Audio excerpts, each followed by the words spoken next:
So somehow there's a city around the city. This wing thing here is kind of left almost like according to original ideas, but there are so many people that want to live here that there's kind of a city developing around it, and all of this just kind of has become the city center instead of the whole city, it seems. Hello everyone and welcome back to another episode of Traveling the World using Google Maps Street View imagery. Today we'll be in South America again, and we'll be having a closer look at Brasilia, Brazil's capital. To start off with, in this case, I have to give you a little bit of information, just a little bit, because otherwise this video won't make any sense to you.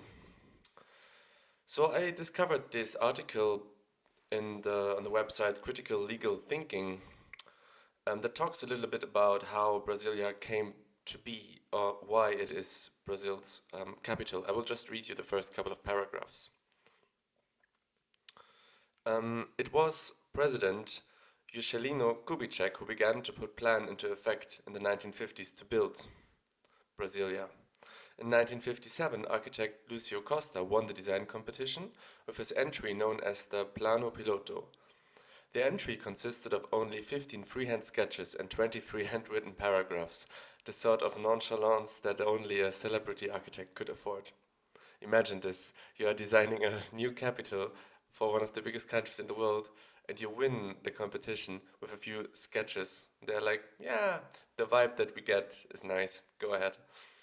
After winning the competition, Costa invited his former assistant and internationally renowned compatriot Oscar Niemeyer, who by the way died a few years ago in the age of 105 years, to design the capital's major administrative buildings, for which Brasilia is perhaps best known. We will see some of them shortly. In addition, Roberto Marx, a landscape architect and avant-garde artist, designed the gardens in front of these buildings. In Costa's entry, the first sketch of the city's plan is simply two lines drawn into a cross. The administrative buildings were to be built on the vertical line called the monumental axis. In the subsequent sketches, the horizontal line of the cross would curve slightly upwards. This residential axis would host a total of 108 super blocks, or super quadra, to provide housing for the capital's politicians and civil servants. A large bus terminal would be built at the intersection of the two axes, and multi-lane motorways with a vast curving interchanges would cross them. So basically this is how it looks. And you can see this reflected on the map. So basically this axis here that I'm hovering over is the residential axis. On this residential axis we find super blocks. I'll quickly show you blocks like these, residential blocks like these, much inspired by Le Corbusier's vision of an urban planning. And then on the monumental axis, or I guess horizontal axis, we find many of the public buildings. And it is this axis that I want to travel here. I mean, in total this is around 8-9 kilometers. Let's see how long it will be interesting. And let's just start. As I've learned in the research for this video, Rio de Janeiro was Brazil's capital, but somehow there was the ambition to build a new, perhaps progressive looking capital in the city, in the center of Brazil. So it was built here on these highlands. Yeah, and it's absolutely, back then, one of the biggest mega projects in urban planning worldwide. And I guess my question is just how it looks like, and does it make any sense? Does it look nice? Does it feel nice? What advantages are there by just kind of laying it out like a cross? Could it have been any other way? By the way, I will put this article in the description for the video. It goes on and on and on, and maybe some of you want to read a little bit more about it. I'm interested in these buildings, for example, in this one. Very famous site, architectural photographers photographed this Palacio de Planalto for years, decades. A modernist architecture at its best, very, very elegant, typical Oscar Niemeyer kind of outer structure. It reminds me a bit, I think the only Oscar Niemeyer building I have ever seen is the Mondadori headquarters in the outskirts of Milan. At least I think it is by Oscar Niemeyer because it does have a similar shape to it. Um, Absolutely gigantic Brazilian flag. Of course, not just a metal flagpole, but something more advanced than that. All sorts of even interesting architectures and forms, like one building more beautiful than the other for architects, you know. I guess young architecture students are very much confronted with this kind of views and this kind of architecture. And this one here as well, the National Congress building, is very famous, and there's one very famous view on this building. I'm not entirely sure from which side that is usually taken, so I have to look a little bit around. Yeah, perhaps from here. This ball there, this half dome thing, is maybe where the Congress is, yeah, I don't know, holding their sessions, and the other one is kind of just like an office building here. The water is very beautiful. You know, just very generous, very generous planning, you know, resources, space, all of these things that matter nowadays. Didn't matter here so much, it seems. Long bridges, maybe you can go on the roof of this, I'm not sure, maybe it's just design. And yeah, look at this, one block after the other. Also this building here, which is the Palacio Itamarati. I'm sure I'm not pronouncing this right. Yeah, absolutely crazy, absolutely wide contrast to the otherwise, I guess, often so dense cities in Brazil. Completely the opposite. You see bike friendly, but you have to wear a helmet. Then almost no traffic here. I don't know if that is always the case. But yeah, absolutely massive. I reckon this would be at least 100 or 200 meters here wide. It's monumental access. If you then include also the buildings, then it's certainly much more than that. Yeah, absolutely crazy, huh? Can use this person for scale here.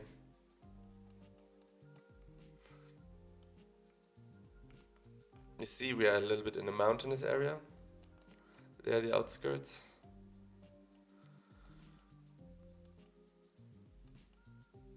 And yeah, really something. I mean, looks very cleaned up, you know, very, very tidy. I don't know if initially maybe the city was only for government-related people, civil servants of that kind. Nowadays, I'm sure that there are many people living here who are not in any way affiliated with the government. We have to go here for a second, because this is something we need to look at. This didn't happen in a long time. Yeah, this is the Cathedral Metropolitana. What can I tell you? Concrete, in that time when it was built, 60s, 70s, don't know exactly how long all of this took. Concrete was just possible to form concrete into these kind of shapes. There are different examples of that around the world, and I think still nowadays this has a lot of elegance to it. You know, it's very. It kind of like visually appeals to me because it is not. It's very clean and very taken back sort of architecture. Yeah, I guess it's more interesting still to sort of like think about the. I will go back to the other side here to think about the um, urban planning or like to try to understand the function of the city. So we have these two main highways here, one going this way, the other one going the other way, and you can connect between the two if you have to make a U-turn. Here we have I guess a train station or a bus station, kind of like a, yeah, pretty big bus station, more or less central in the city, but I'm sure it's not the only one. Yeah, here you have now hotels. Pretty much also something that I didn't know, that it has all these like layers, you know.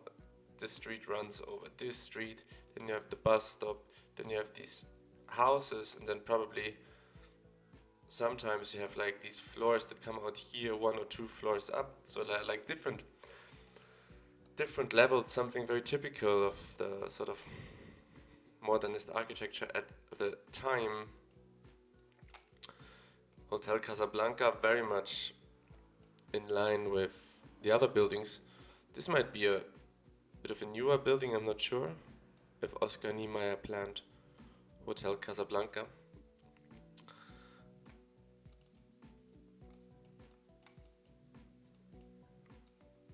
Yeah, here these mega blocks, and you see really even nowadays it seems that the monumental access is almost exclusively public buildings and no residential buildings at all. So whoever, you know, governs the city now is very well still keeping in line with that, because they might have easily just, you know, overbuilt some of these areas. There are massive plots of land here that, you know, are basically empty, which is somehow the charm and I guess on par with the initial idea. Here we have a Mane Garincha arena. I'm not sure if this is a football stadium. I'm not sure if this is very big. I'm not sure if this was used in any competition. Difficult to say. And yeah, I guess we are already getting to the outskirts thanks to this. Very smoothly working. This we can have a look at. This is the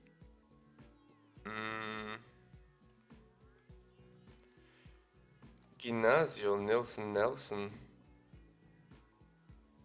I'm not sure what this is, but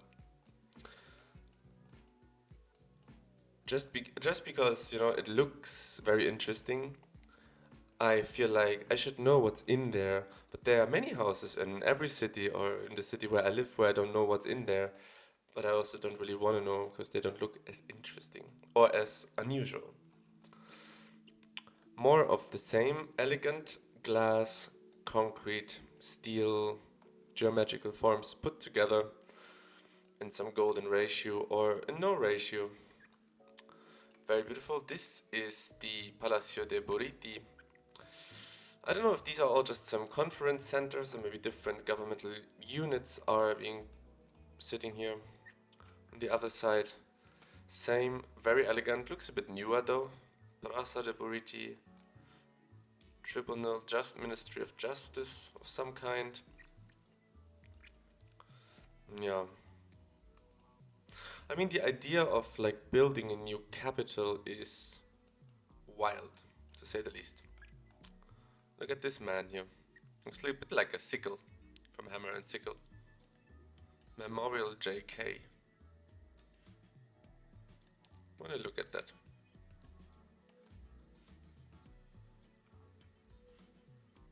Bean. Like the Chicago bean. Yeah, there's again just loads of stuff laying about. Camera team, I feel you, I feel you. Yeah, one thing that perhaps is like it's Brazil. I guess it gets very hot here, and like just having these open wide roads, like I don't know how smart it is, you know. If it's not, well, I guess that's always part of the critique that it's just thought from the master plan, from the top level, and not so much from what actually goes on the ground. How it is to walk here. Can you cycle here? Guess you could, even. But yeah, this concludes the monumental axis. We went all the way to here. Yeah, pretty much just bushes. I think it would be smart to go the other axis now, even if just a little bit, just to see what is in contrast to the, I guess, public um, representational area. Bus stops have roofs.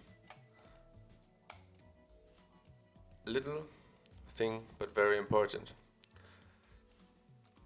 One thing immediately to notice is that there are trees here. It's much more bushy. It's not all cut short. Um, I don't know if this is intentional. Probably it feels like the kind of place where everything is a little bit intentional.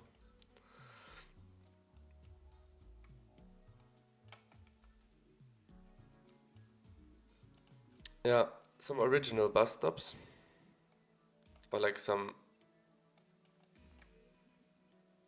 I don't know if you just cross the street here, or if there's a. Well, there's a. I think there's a metro stop. I think there's a metro stop. Does anyone know this book about Soviet bus stops? Every time I see a bus stop like this, I'm just immediately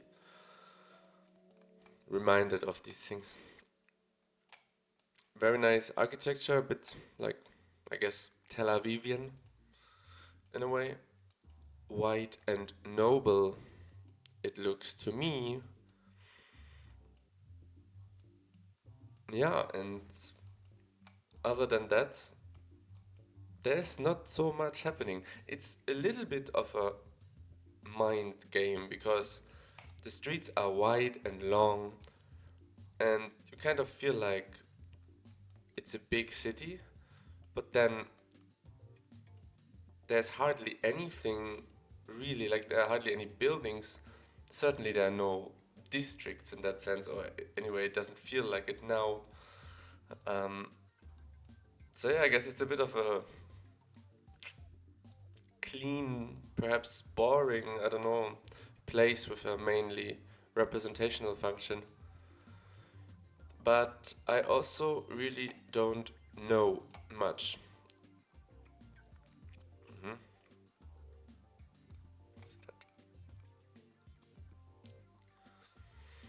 I guess these are all like residential areas, but what happens if I go in here?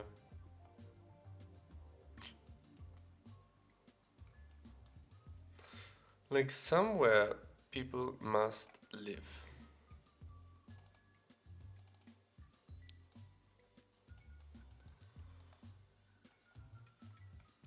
I mean, are these residential areas? Residential houses? I guess so, but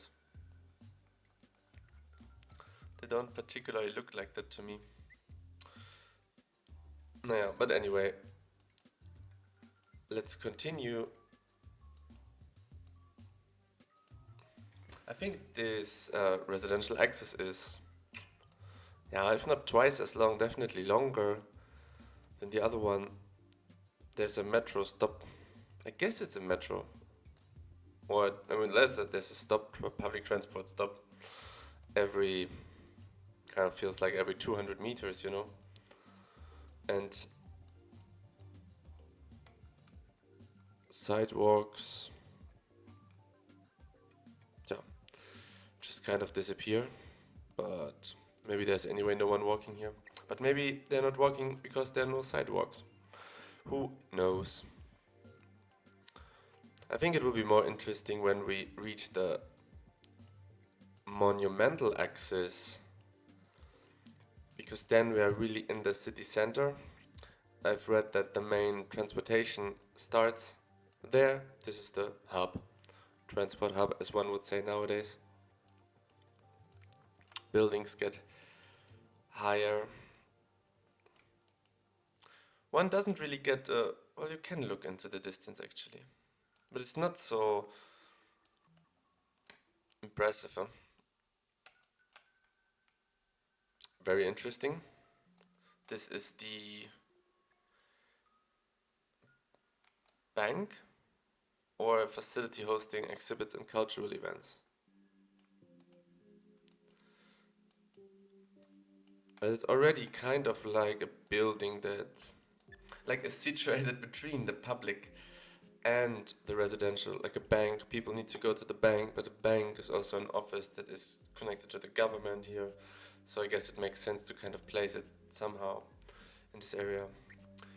You have loads of high rises, some of which we have maybe already seen.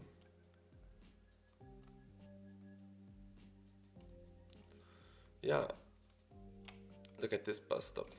Very elegant, very long.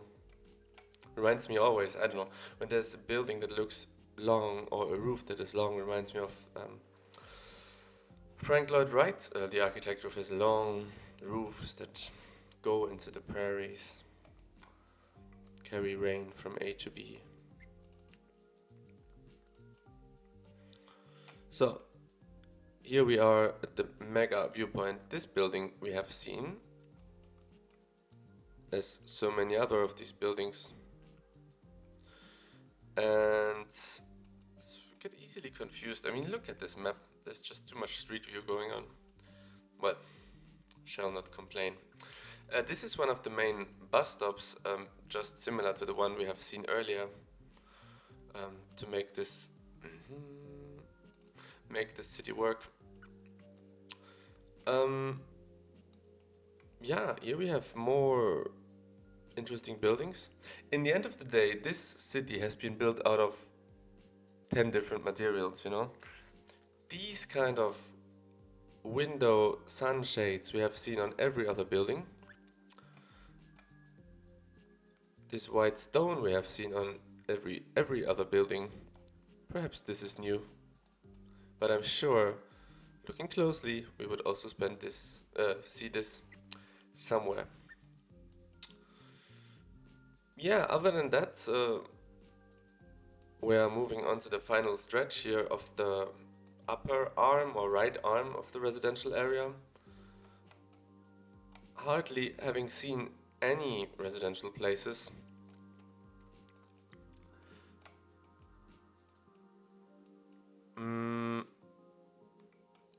Yeah, I mean, I guess people live here somehow. I really don't know. I don't know if an air conditioning unit is enough to give it away. But yeah, it's an interesting place. It feels a bit empty on purpose, and it feels a little bit like if you have to go somewhere, if you take the bus, it will be very efficient, but if you want to walk, you have to walk a lot. Which is, I guess, just due to the cross design. But maybe it all makes sense, and you anyway just have to go to the kind of where the center of the cross is. But I mean, North Wing. Sorry, here's a university.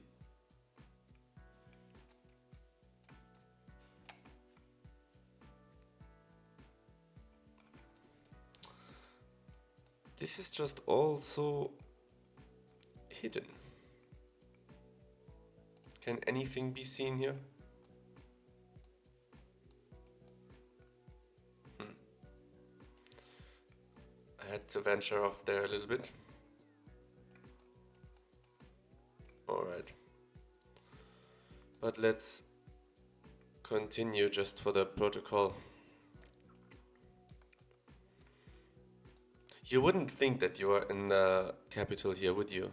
Not on this residential axis. There's really nothing. It looks like Australia, somehow.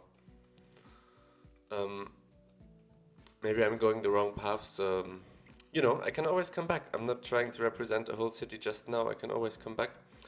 This maybe is residential houses, and in these things, staircase, elevator, wasn't it Oscar Niemeyer?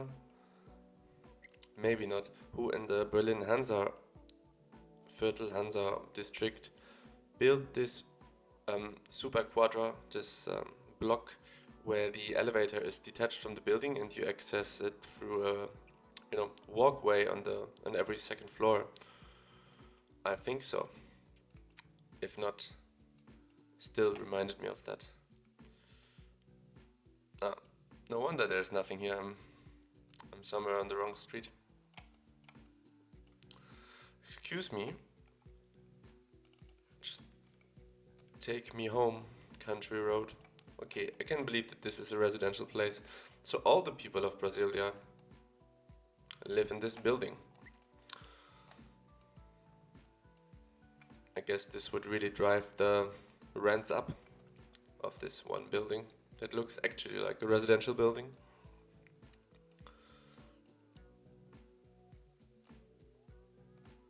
I always don't know in these countries what the graffiti means. I don't want to show you anything bad.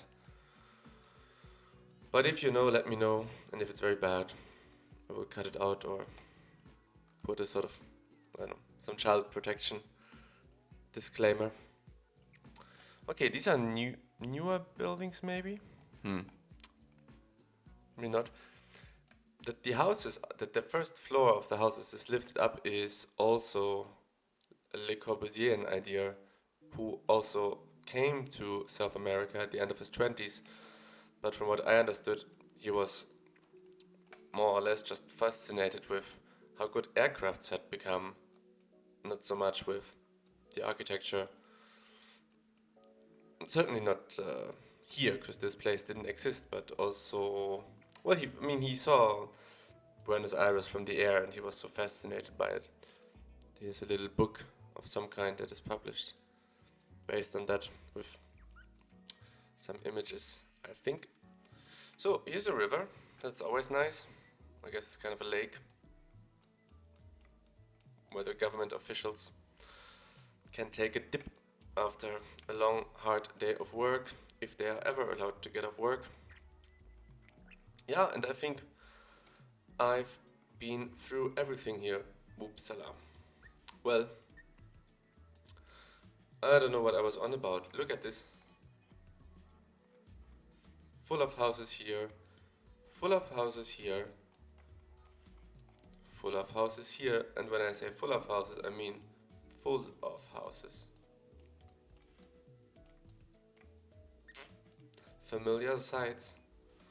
So somehow, well, maybe here there are actually some blocks where people live. Oh my god. So somehow there's a city around the city. This wing thing here is kind of left almost like according to original ideas. But there are so many people that want to live here that there's kind of a city developing around it. And all of this just kind of has become the city center instead of the whole city, it seems. Yeah, very crazy. Um, I guess in the end, by Brazilian standards, even these places here are kind of, you know, gritty and developed. Like there's still some sort of master planning. It's less informal. It's less organically grown over centuries. It's still just kind of, I suppose, laid out as a developmental area.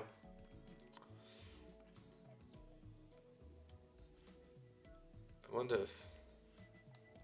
Oh yeah, very very different area. Rich people can live on this peninsula. You can just tell, can't you, that this is more space, more green, there's water around.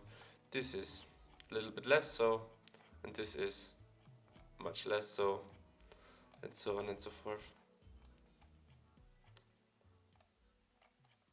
Yeah, looking at it from satellite view is really interesting.